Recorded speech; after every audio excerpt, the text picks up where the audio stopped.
అందరికీ నమస్కారం. Welcome to Telugu world. తెలంగాణలో ఫిల్మ్ డెవలప్మెంట్ కార్పొరేషన్ చైర్మన్ గా నిర్మాత దిల్ రాజు నియామకం జరిగిపోయింది.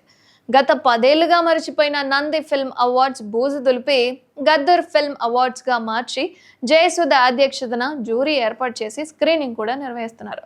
జూన్ 14న హైటెక్స్ లో అత్యంత వైభవంగా గద్దర్ ఫిల్మ్ అవార్డ్స్ ఫంక్షన్ నిర్వహించేందుకు సన్నాహాలు కూడా జరుగుతున్నాయి. అక్కడ ఆంధ్రప్రదేశ్ లో గత ప్రభుత్వం ఎఫ్డీసీ చైర్మన్ గా పోసాని కృష్ణమురళిని నియమిస్తే ఆయన నంది నాటకోత్సవాలతో సరిపెట్టేశారు. ఇక కూటమి ప్రభుత్వం వచ్చింది. అనేక కార్పొరేషన్లకు చైర్మన్లను నియమించి 4 నెలలు అయిపోయింది. కానీ ఎఫ్టీసీ చైర్మన్ నియామకం మాత్రం జరగలేదు.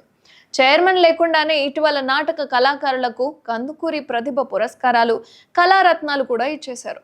ఎందుకు చైర్మన్ను నియమించడం లేదని ఆరా తీస్తే కొన్ని విషయాలు తెలిసాయి. నిజానికి కూటమి ప్రభుత్వానికి సినిమా వాళ్ళు ఎందరో చాలా దగ్గరగా ఉన్నారు. మొదటి నుంచి టీడీపీకి సినీ నటులు అధిక శాతం మంది మద్దతిస్తూనే వస్తున్నారు. కానీ ఎందుకు చైర్మన్ పదవిని పెండింగ్ లో పెట్టారు? మొదట అనేక పేర్లు వినిపించాయి. అందులో ముఖ్యంగా ఆది శేషగిరిరావు, రాఘవేంద్రరావు, వీరిలో కేఎస్ రామారావు ముందున్నారు. పలుమార్లు చంద్రబాబును కూడా కలిశారు. చంద్రబాబు ఆమోదం లభించింది అని చాలా వార్తలు కూడా వచ్చాయి. అయితే పవన్ ని కూడా కలవమని సీఎం చెప్పినట్లుగా తెలిసిందే. ఆయన మనసులో వేరే వారు ఉన్నారు అని అంటున్నారు. మరి కూటమి ప్రభుత్వంలో టీడీపీలో hero Padma Bhushan, Nandamuri Balakrishna hat trick MLA, చంద్రబాబుకు వియంకుడు కూడా, అలాగే బామ్మర్ది కూడా. హీరో జనసేన అధినేత power star Pawan Kalyan deputy CM గా ఉన్నారు. ఎఫ్డీసీ చైర్మన్ గా ప్రముఖ నిర్మాత ఏఎం రత్నంను నియమించాలని పవన్ కళ్యాణ్ కోరారట.